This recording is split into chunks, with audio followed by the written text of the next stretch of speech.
할렐루야. 하나님께서 주신 귀한 하루 예배로 시작하는 여러분들을 축복합니다. 기도하겠습니다. 아버지 하나님 감사합니다. 하나님께서 우리를 사랑하시고 이렇게 또한 새로운 생명과 새로운 기회를 주심을 감사합니다. 주님께서 주신 귀한 한 날 주님을 위해 살아가기를 원합니다. 또한 다른 사람들의 유익을 구하며 살아가기를 원합니다. 오늘도 하나님의 선한 도구로 사용하여 주시고 우리가 가는 곳마다 예수 그리스도의 사랑을 전하며 무엇보다도 우리 하나님 나라를 이루어가는 우리의 삶이 되게 하여 주시옵소서. 오늘도 하나님의 말씀에 순종하는 삶, 주님과 동행하는 삶을 살기를 원하오니 주님 강하신 오른팔로 우리를 붙잡아 주시고 우리의 삶을 인도하여 주옵소서. 예수 그리스도의 이름으로 기도하옵나이다. 아멘. 다 함께 찬송가 455장 찬양 드립니다.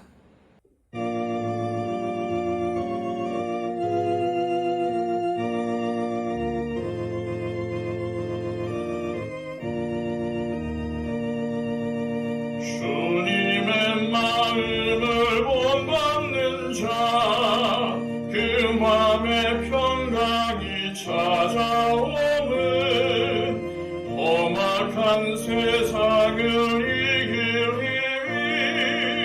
하늘로부터 임함이로다. 주님의 마음 본받아 살면서 그 거룩하심 나도 이루리. 주 모습 내 눈에 안 보이며 금성 내 귀에 안 들려도 내 영혼 날마다 주를 만나 신령한 말씀 늘 배우도다. 주님의 마음 본받아 살면서 그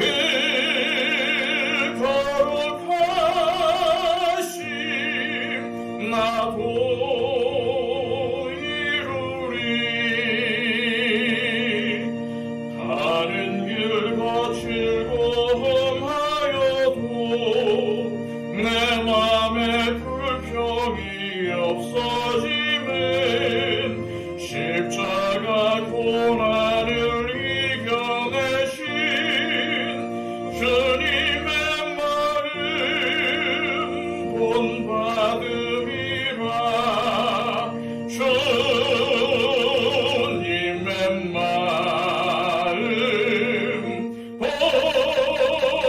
본받아 살면서 그 거룩하심 나도 이루리. 주 예수 세상에 다시 오실 그날엔 무성도 변화하여 주님의 빛나는 그 형상을 다 함께 보며 주 찬양하리. 주님의 마음 본받아 살면서 그 거룩하심 나도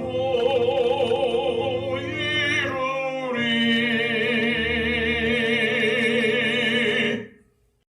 이 시간 우리에게 주시는 하나님의 귀한 말씀은 신약성경 요한 3서 1장 9절에서 15절까지의 말씀입니다. 신약성경 396쪽입니다. 내가 두어 자를 교회에 썼으나 그들 중에 으뜸되기를 좋아하는 디오드레베가 우리를 맞아들이지 아니하니 그러므로 내가 가면 그 행한 일을 잊지 아니하리라. 그가 악한 말로 우리를 비방하고도 오히려 부족하여 형제들을 맞아들이지도 아니하고 맞아들이고자 하는 자를 금하여 교회에서 내쫓는도다. 사랑하는 자여, 악한 것을 본받지 말고 선한 것을 본받으라. 선을 행하는 자는 하나님께 속하고 악을 행하는 자는 하나님을 배웁지 못하였느니라. 데메디리오는 무사람에게도 진리에게서도 증거를 받았으매 우리도 증언하노니 너는 우리의 증언이 참된 줄을 아느니라. 내가 네게 쓸 것이 많으나 먹과 붓으로 쓰기를 원하지 아니하고 속히 보기를 바라노니 또한 우리가 대면하여 말하리라. 평강이 네게 있을지어다. 여러 친구가 네게 문안하느니라. 너는 친구들의 이름을 들어 문안하라. 아멘. 지난 시간 가이오의 형제의 사랑의 실천을 칭찬한 요한 사도는 오늘 말씀을 통해서는 높은 자리에 앉기를 좋아하고 악행을 저지르는 디오드레베를 지적하며 가이오와 비교되는 디오드레베를 통해 우리 그리스도인들에게 필요한 가르침을 줍니다. 11절입니다. 사랑하는 자여, 악한 것을 본받지 말고 선한 것을 본받으라. 선을 행하는 자는 하나님께 속하고 악을 행하는 자는 하나님을 배웁지 못하였느니라. 여기서 본받는다라는 말의 원어적인 의미는 모방하고 따라가는 것을 의미합니다. 특히 요한 사도가 본받아야 할 대상으로는 선하신 예수님을 포함하여 편지의 수신자로 형제 사랑의 실천으로 요한 사도를 기쁘게 한 가이오, 그리고 요한 3서의 전달자인 데메드리오를 제시하고 본받지 말아야 할 대상으로는 디오드레베를 제시하고 있다는 사실을 우리는 알아야 합니다. 그렇다면 본받지 말아야 할 디오드레베는 어떠한 사람이며 어떤 삶을 살았습니까? 9절, 10절입니다. 내가 두어 자를 교회에 썼으나 그들 중에 으뜸되기를 좋아하는 디오드레베가 우리를 맞아들이지 아니하니 그러므로 내가 가면 그 행한 일을 잊지 아니하리라. 그가 악한 말로 우리를 비방하고도 오히려 부족하여 형제들을 맞아들이지도 아니하고 맞아들이고자 하는 자를 금하여 교회에서 내쫓는도다. 사실 요한 사도는 요한 3서 이전에 다른 편지를 가이오와 디오드레베가 속한 교회에 보냈지만 디오드레베가 서신을 가지고 간 자들을 영접하지도 않았을 뿐더러 서신을 감추거나 찢어버렸을 가능성이 큽니다. 그래서 요한 사도는 요한 3서를 써서 가이오에게 직접 전했던 것입니다. 이처럼 디오드레베는 영적 지도자들을 하찮게 여기는 사람이었습니다. 그 편지에는 아마 순회 전도자들을 환대해달라는 권면이 적혀 있었을 것입니다. 그리고 디오드레베의 죄악을 고발하고 돌이키라는 내용이 포함되어 있었을 것입니다.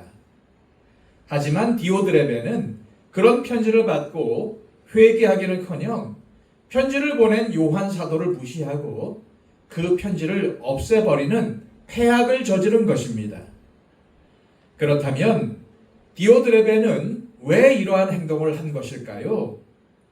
그 답은 그가 으뜸되기를 좋아한다는 요한 사도의 지적에 있습니다. 아마도 디오드레베는 지역 교회의 감독이었을 가능성이 큽니다. 그런데 그는 으뜸되기를 좋아했습니다. 즉 지역교회의 감독으로서 간섭받지 않고 독립적인 위치에 있고 싶어 했다는 말입니다. 그래서 요한 사도가 순회 전도자나 교사를 보내는 것을 간섭하는 것으로 해석을 했습니다. 그런 이유로 순회 전도자들을 영접하지 않았을 뿐만 아니라 영접하는 다른 성도들을 교회에서 쫓아낸 것입니다. 하지만 문제는 지역교회의 자율성과 독립성을 원했던 디오드레베의 동기가 교회의 유익이 아니라 자신의 유익을 위한 것이었다는 점입니다. 디오드레베는 으뜸되기를 좋아했기에 다른 권위가 자신 위에 있는 것을 원하지 않았습니다. 그래서 요한 사도의 권위를 인정하지 않았던 겁니다. 또 요한 사도가 파송한 순회 전도자나 교사들이 오는 것도 환영하지 않았습니다. 그리고는 오히려 악한 말로 비방했습니다. 말도 안 되는 소리를 했다는 의미입니다. 디오드레베처럼 수단과 방법을 가리지 않고 자기와 생각이 다른 사람들을 헐뜯고 비방하는 것은 교회를 사유화하고 개인적인 권력에만 관심을 두는 사람들의 공통점입니다. 디오드레베의 가장 큰 문제는 으뜸이 되고 싶은, 즉 높은 자리에 앉고 싶은 욕망이었습니다. 이 교만한 마음이 이 모든 잘못된 행동의 원인이었습니다. 높아지고자 하는 사람은 마치 브레이크가 파열된 기관차처럼 맹목적으로 죄를 범하게 되는 것입니다. 하와는 뱀에게 선악을 알게 하는 나무의 열매를 먹으면 하나님처럼 된다는 말에 속아서 죄를 범했습니다. 또한 바벨탑을 쌓는 인간들의 표어는 하나님처럼 되는 것이었습니다. 디오드레베는 예수님은 흥해야 하겠고 나는 쇠하여야 하리라 라고 했던 세례 요한의 말을 잊었습니다. 십자가를 지기 위해 인간의 몸을 입으신 주님께서 내가 선생이 되어 너희의 발을 씻었으니 너희도 서로의 발을 씻기는 섬김의 삶을 살라는 말씀을 망각했습니다. 이처럼 높아지기를 꿈꾸는 사람은 디오드레베의 길을 갈 수밖에 없습니다. 왜냐하면 섬기고 낮아지라는 주님의 말씀을 따르지 않고 사리사욕을 따르다 보면 만나는 길이 바로 디오드레베의 길이기 때문입니다. 그런데 이런 디오드레베에게 요한 사도가 어떻게 선포합니까? 하나님을 배웁지 못하였느니라. 디오드레베와 같은 사람은 하나님을 만난 사람이 아니라는 말입니다. 그리스도의 진리의 복음을 깨닫지 못했기에 진리 안에서 행하지 않는다는 말입니다. 한마디로 믿음이 없다는 말입니다. 그렇다면 우리가 적극적으로 본받고 따라야 할 성도의 삶은 무엇입니까? 가이오처럼 진리 안에서 행하는 삶입니다. 복음 안에서 살아가는 삶입니다. 가이오는 디오드레베처럼 높아지는 것에는 관심이 없고 진리 안에서 행하는 것에 관심을 가진 사람이었습니다. 그래서 그는 진리를 따라 순회 전도자와 교사들을 정성을 다해 대접을 했습니다. 그런 가이오의 모습을 보고 그것을 거쳐간 수많은 순회 전도자들이 이구동성으로 말합니다. 가이오는 진리 안에서 행하는 사람이라고 말입니다. 그러나 요한 사도가 본받으라고 제시하는 인물은 데메드리오입니다. 12절입니다. 데메드리오는 뭇사람에게도 진리에게서도 증거를 받았음에 우리도 증언하노니 너는 우리의 증언이 참된 줄을 아느니라. 아마도 데메드리오는 요한 사도의 편지를 가이오에게 전달한 사람이었을 것입니다. 그런데 이 데메드리오가 뭇사람에게도 진리에게서도 증거를 받았다는 겁니다. 우리는 뭇사람의 증거라는 말을 눈여겨보아야 합니다. 왜냐하면 나 혼자 잘 믿고 잘 사는 그리스도인은 좋은 그리스도인이라고 말하기 어렵기 때문입니다. 신앙생활의 열매, 변화된 성품의 열매는 반드시 다른 지체들의 인정이 있어야 합니다. 그러나 더 중요한 것은 진리에게서도 증거를 받는 것입니다. 데메드리오가 무사람에게 인정을 받은 것은 그가 진리, 즉 그리스도의 복음에 합당한 삶을 살았기 때문입니다. 바로 이것이 진리에게서도 증거를 받았다는 의미입니다. 그리고 나서 요한은 우리도 증언한다고 합니다. 즉 요한 사도 자신도 데메드리오가 하나님께 속한 사람이라는 것을 증언한다는 것입니다. 누구를 본받고 어떻게 살아갈 것인가는 우리의 선택에 달려 있습니다. 다시 말해 디오드레베냐 데메드리오냐의 선택은 우리의 삶에서 언제나 계속되는 선택이라는 말입니다. 요한 3서는 끝났지만은 우리의 삶은 아직 끝나지 않았습니다. 우리가 길지 않은 인생을 살면서 누군가에게는 본이 되는 인생을 살아야 하지 않을까요? 우리가 예수님을 믿고 신앙생활을 하지만은 본받을 것이라고는 하나도 없는 그리스도인이라면 얼마나 부끄러운 일이겠습니까? 하나님께서 선물로 주신 귀한 오늘, 선한 것을 본받기로 결단하시기를 바랍니다. 그리고 작은 것이라도 다른 사람들에게 믿음의 본을 보이며 살겠다고 다짐하시기를 소망합니다. 이 시간 기도하실 때 오늘 디오드레베의 악한 삶과 가이오와 데메드리오의 선을 행하는 삶, 진리 안에 행하는 삶을 비교해 보여주시며 우리에게 선택하라고 하시는 주님의 음성을 듣습니다. 주님, 우리가 선한 것을 본받는 삶을 살게 하시고 진리 안에 행하며 다른 사람들에게 본을 보이는 선한 삶을 살게 하옵소서 기도하시기를 바랍니다. 111 기도를 통해서 우리 주변에는 우리의 기도가 필요한 많은 분들이 있습니다. 그분들을 위해 중보해 주시고 초청 대상자들의 심령의 변화를 위해 간구해 주시기를 바랍니다. 기도하겠습니다.